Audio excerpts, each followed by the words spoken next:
Hello, मेरा नाम है विकास राजोरा। मेरा सब्जेक्ट है बायोलॉजी और आज इस वीडियो में 12th क्लास के 4th चैप्टर के हम दो टॉपिक डिस्कस करेंगे। पहला होगा MTP, medically termination of pregnancy, और दूसरा सेक्सुअली ट्रांसमिटेड डिजीज। एक एक करके बारे में बात करेंगे। क्या होता है एमटीपी? एमटीपी के बारे में बात करते हैं पहले। एमटीपी जो होता है ये वो होता है जिसमें जानबूझकर यानी कि वॉलेंट्री एबॉर्शन किया जाता है। क्यों किया जाता है, कितना किया जाता है, वो सब देखते हैं। तो अगर हम पूरे वर्ल्ड की बात करें तो पूरे वर्ल्ड में हर साल 40 to 50 मिलियन एमटीपी होते हैं, जो टोटल वर्ल्ड की प्रेगनेंसी का 1/5 है। नेक्स्ट, इस एमटीपी में क्या होता है और क्या पर्पस है? एमटीपी में होता ये है कि इसमें जानबूझकर एबॉर्शन किया जाता है, क्योंकि इसमें गवर्नमेंट ने कुछ पैरामीटर्स रखे हैं। गवर्नमेंट इसलिए क्योंकि अगर मैं इंडिया की बात करूं तो 1971 से पहले एमटीपी इंडिया में इलीगल था और उसके बाद इंडिया में 1971 के बाद इसे लीगल कर दिया गया। इलीगल क्यों था?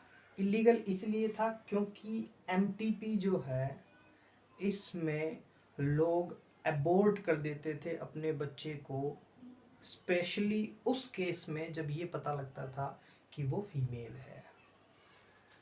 मीन कि female foeticide due to female means कि अगर पता चल जाए कि वो लड़की है। और वो कैसे पता लगता है? हमने बताया था एक एमनियोसेंटेसिस एक टेक्निक थी। तो एमनियोसेंटेसिस से क्रोमोसोमल डिसऑर्डर, जो मेन एम था उसका, वो क्रोमोसोमल डिसऑर्डर पता करना था। लेकिन उससे क्योंकि क्रोमोसोम का पैटर्न भी पता लग जाता है तो सेक्स भी डिटरमाइन हो जाता है। तो सेक्स डिटरमाइन करते थे, होता था। और जिन लोगों को वो बेबी गर्ल नहीं चाहिए होती थी वो क्या करते थे? एमटीपी करा देते थे। लेकिन 1971 के बाद इसको लीगल किया गया, लेकिन लीगल करने के पीछे कुछ कंडीशंस लगाई गई। और वो कंडीशन क्या थी? वो कंडीशन गवर्नमेंट की ये थी, या ये कह सकते हैं कि एमटीपी को लीगल करने के पीछे क्या पर्पस थे, ये क्या क्राइटेरिया किए गए। एक, unwanted pregnancy due to failure of contraceptive methods. अगर कॉन्ट्रासेप्शन मेथड यूज किया है लेकिन वो फेल हो गया है तो उस कंडीशन में एमटीपी लीगल थी। रेप केसेस में भी इसको लीगल किया गया। तो ये कुछ रीजन थे जिसकी वजह से एमटीपी को लीगल कर दिया गया। अब किस स्टेज में एमटीपी पॉसिबल है? एमटीपी प्रेगनेंसी हमने पढ़ा है, उसमें हमने फर्स्ट ट्राइमेस्टर पढ़ा था। फर्स्ट ट्राइमेस्टर का मतलब है 12 वीक्स, 12 हफ्ते, लगभग 3 महीने। तो 3 महीने के अंदर अंदर एमटीपी सेफ है। उसके बाद अगर एमटीपी कराते हैं तो वो सेफ नहीं है मदर के लिए। लेकिन अभी एक नया रूल पास किया है, यानी कि इसमें अमेंडमेंट किया है कि 20 हफ्ते तक, 20 वीक्स तक अबॉर्ट यानी कि एमटीपी करा सकते हैं। लेकिन वो उस कंडीशन पर कि अगर मदर को कोई प्रॉब्लम ना हो तो। दूसरा पर्पस एक और जो मैं भूल गया बताना, और वो ये था कि अगर एमटीपी इस कंडीशन में भी लीगल है अगर ये पता लगे कि वो बच्चा एबनॉर्मल है या फिर उस बच्चे की वजह से डिलीवरी में मदर को कोई परेशानी होगी, तो उस कंडीशन में भी ये एमटीपी लीगल है।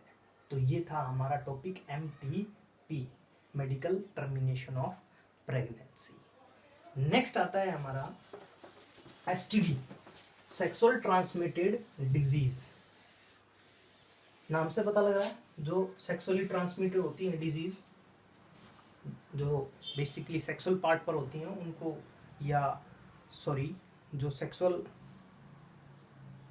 इंटरकोर्स की वजह से जो होती हैं उनको बोलते हैं sexual transmitted disease. Venereal disease भी बोला जाता है और रिप्रोडक्टिव ट्रैक इन्फेक्शन भी बोला जाता है इनको। कौन कौन सी डिजीज हैं ये? कुछ डिजीज हैं, उनके कुछ पॉजिटिव एजेंट्स हैं। गोनेरिया बैक्टीरिया की वजह से, सिफिलिस बैक्टीरिया की वजह से होती है, genital herpes virus, words B virus की वजह से होती है, क्लेमाइडेसिस बैक्टीरिया, ट्राइकोमोनासिस ये फंगस की वजह से होती है, हेपेटाइटिस बी वायरस, और HIV सब जानते हैं वायरस। HIV खुद एक वायरस है और इसकी वजह से एक बीमारी होती है जिसको बोलते हैं AIDS, acquired immuno deficiency syndrome, ये वायरल डिजीज है। ये कुछ डिजीज के नाम हो गए। अब बात ये आती है कि इन डिजीज में कौन कौन सी क्यूरेबल है और कौन कौन सी क्यूरेबल नहीं है। तो अगर मैं बात करूं जेनेटिक हर्ब्स की, हेपेटाइटिस बी और HIV, अगर मैं इन 3 डिजीज को छोड़ दूं और बाकी का अगर टाइम से पता चल जाए तो वो क्यूरेबल है। ये डिजीज क्यूरेबल नहीं है क्योंकि ये वायरस से होती है बेसिकली, और वायरल जो डिजीज होती है वो, क्योंकि वायरस में एबिलिटी होती है कि वो अपने आप को चेंज कर लेता है, यानी कि उसका जो जेनेटिक मटेरियल है वो वेरिएशंस आते हैं और उसकी वजह से सब गड़बड़ हो जाता है। और यही कारण है कि आज तक एड्स की हमें मेडिसिन नहीं मिली है, वैक्सीन जो है उसकी प्रिपेयर नहीं हो पाई है। तो बाकी की जो डिजीज है अगर वो टाइम पर पता चल जाए तो उनका जो इलाज है वो पॉसिबल है। अब देखते हैं कि क्या क्या सिम्टम्स क्या क्या आते हैं। अगर ये डिजीज होती हैं तो इनमें कुछ सिम्टम्स आते हैं, जैसे फॉर एग्जांपल ईचिंग हो गया, ईचिंग होना, फ्लूइड सिक्रीट होना, और यूरिन पास आउट करते वक्त पेन होना। तो ये कुछ सिम्टम्स हैं जो इन डिजीज की वजह से जेनिटल एरिया में आते हैं, और अगर इनको टाइम से डिटेक्ट कर दिया जाए तो क्यूरेबल है ही, वरना ये बाद में फेटल हो सकती है, मतलब जानलेवा हो सकती है। तो अगर इनको टाइम पर क्योर ना किया जाए तो और क्या क्या प्रॉब्लम हो सकती है? तो वो प्रॉब्लम हो सकती है, एक पेल्विक इन्फ्लामेशन डिजीज, एक दूसरा एबॉर्शन, एबॉर्शन हो सकता है अपने आप, तीसरा एक्टोपी, एक्टोपिक, ये क्या होता है एक्टोपिक? एक्टोपिक प्रेगनेंसी बोलते हैं इसको। एक्टोपिक प्रेगनेंसी का मतलब होता है कि इम्प्लांटेशन हम जानते हैं कहाँ होता है, यूट्रस में, लेकिन एक्टोपिक प्रेगनेंसी में जो इम्प्लांटेशन है वो फैलोपियन ट्यूब में ही हो जाता है, और जैसे जैसे बेबी क्या करेगा, ग्रो करेगा, वो फैलोपियन ट्यूब, अब फैलोपियन ट्यूब इम्प्लांटेशन के लिए तो बनी नहीं है, तो क्या होगा, थोड़े टाइम बाद जब एक ऐसा टाइम आएगा जब बेबी की ग्रोथ ज़्यादा होगी तो वो फट जाएगी, तो उसको बोलते हैं एक्टोपिक प्रेगनेंसी। नेक्स्ट आता है हमारा उसके बाद कैंसर।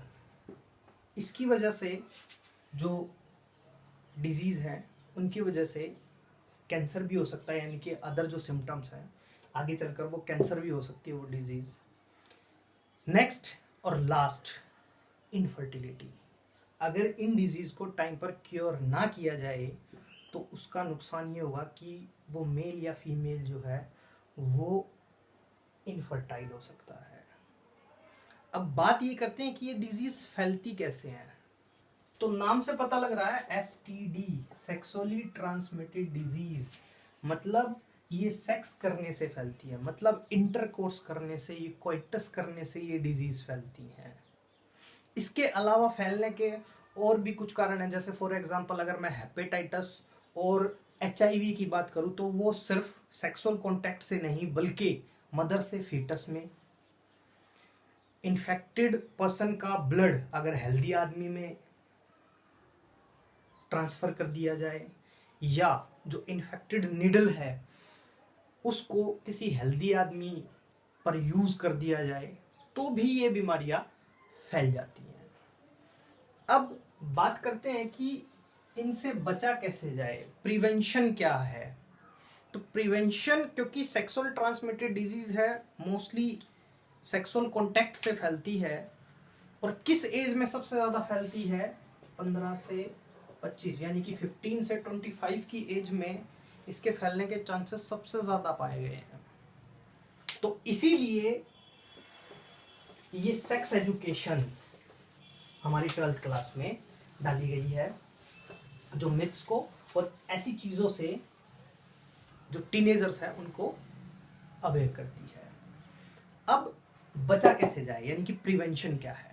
तो प्रिवेंशन सिंपल है, एक कोइटस जो है वो अननोन पर्सन के साथ ना हो, यानी कि avoid the sex with unknown person. दूसरा, पहला हो गया अवॉइड करें sex with unknown person.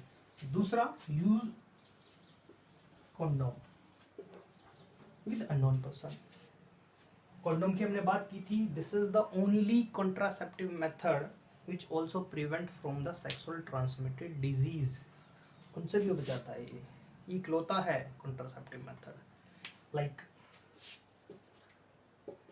HIV सबसे खतरनाक बीमारी, जिसकी वजह से एड्स हो जाती है, सिंड्रोम होता है। ये डिजीज नहीं है, ये सिंड्रोम है, group of disease is called syndrome. Next और लास्ट है, अगर आपको शक है, if you think that you are infected from a disease, तो कंसर्न करें एक डॉक्टर से, और सही टाइम पर सही डॉक्टर से सही तरीके से इलाज करा के इस बीमारी से आप क्योर कर सकते हो अपने आप को।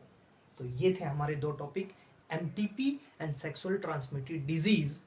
अगर इसमें क्वेश्चंस की बात करें तो क्वेश्चंस ये आते हैं इसमें कि जैसे for example right any 4 sexual transmitted disease and right there symptoms. STD से ये आ जाएगा, या फिर कभी भी STDs के नाम से बहुत कम आता है, ये हमेशा ये आता है venereal disease. What are the venereal disease and example explain with example. इस तरीके के क्वेश्चन आते हैं। MTP में जो सबसे ज़्यादा इंपॉर्टेंट क्वेश्चन है वो ये है कि ये किस स्टेज में, MTP किस स्टेज में सेफ है। दैट मीन फर्स्ट ट्राइमेस्टर तक ये सेफ है। और सेफ भी कब है, जब एक क्वालिफाइड डॉक्टर से इसको कराया जाए, क्योंकि फीमेल फिटिसाइड की वजह से लोग MTP जो है अनक्वालिफाई या जिनका एक्सपीरियंस नहीं होता उन डॉक्टर से करा देते हैं, और फिर उससे जान का खतरा होता है। ये कुछ क्वेश्चंस हैं।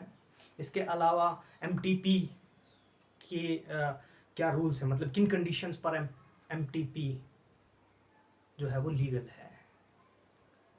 ये थे आपके कुछ क्वेश्चंस जो आपके इन दो टॉपिक से आ सकते हैं, 2 या 1 नंबर में, इतने आते हैं इसमें। Thank you.